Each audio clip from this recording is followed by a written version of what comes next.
take it slow. Where you go, I go too. And if you hit the bottom, I'm going down with you. Let's take it slow. Before attempting any new skill, you should warm up for 5 to 10 minutes. Have a good time wherever you're with me. Let's take it.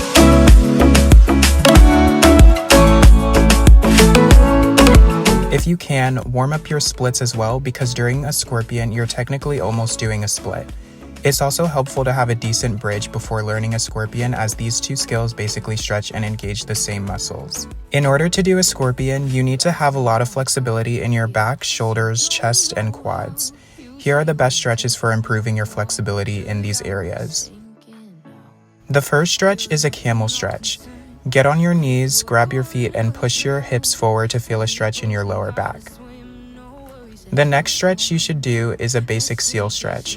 When doing this, try to sit your hips all the way on the ground and lift your chest and stomach as high as you can. This should create a deep low back stretch. This next stretch is just a more advanced version of a seal stretch. Do the seal stretch and push against a wall to force yourself backwards. This next stretch focuses more on the shoulders. Put your hands on a wall, go into a flat back, and walk your hands up the wall while keeping your torso down. You should also do this stretch with your hands facing sideways, as this is how you'll be holding your foot in the scorpion. Another stretch I like to do is these weird arm pulses. I haven't seen many people do this stretch, but it has definitely helped me with opening my chest and shoulders, so I think you should try it out. The next stretch is a simple lunge. Make sure your knee is right on top of your ankle, and also make sure you do this on both sides. If this is too easy for you, you can grab your back leg and bring it to your glutes for a deeper stretch in your quad. The next stretch is what I like to call a modified scorpion. Grab your shin with both hands and get your leg as high as you can. This is definitely one of the harder stretches since it requires you to balance on one leg, so I recommend doing this against a wall so you can catch yourself if you tip over. And as you keep doing this stretch, your balance will improve over time.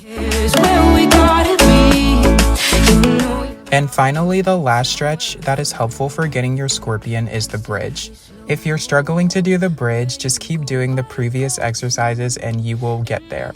If the bridge is too easy for you, then try locking out your legs and arms and shifting your weight to your shoulders, making sure that your shoulders are directly over your wrists. I recommend choosing a few of those stretches and holding them for 15 to 60 seconds and doing 2 to 3 sets of each stretch. There is more than one way to do a scorpion, but in my opinion, the way I'm going to show you is the easiest. You may need a wall to help you balance when starting out. Start by picking up your dominant leg, flexing your foot, and then sort of grabbing it using your thumb and pointer finger. Then place the rest of your fingers on top of your foot and bend your elbow. Then you're going to rotate your shoulder outwards until your foot is directly behind your head. Then you're just going to grab that foot with your other hand and pull up, trying to keep your torso up and get that leg higher. Now do all these steps in real time without the wall and you have your scorpion. If you don't get your scorpion today, or you have it but you look like a Dorito, that's okay. Don't be discouraged, just keep practicing and doing the stretches that I showed you at least twice a week, and you'll eventually get better at executing the scorpion. After you get the hang of the scorpion, you can take it a step further by practicing kicking into it. Also, don't forget to practice the scorpion on the other side. It won't be as good as your dominant side, but it's still important to stretch both sides to keep everything somewhat even.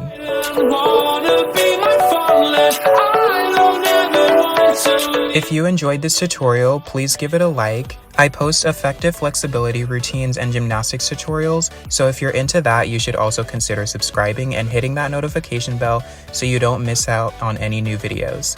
With that being said, I'll see you guys in the next video.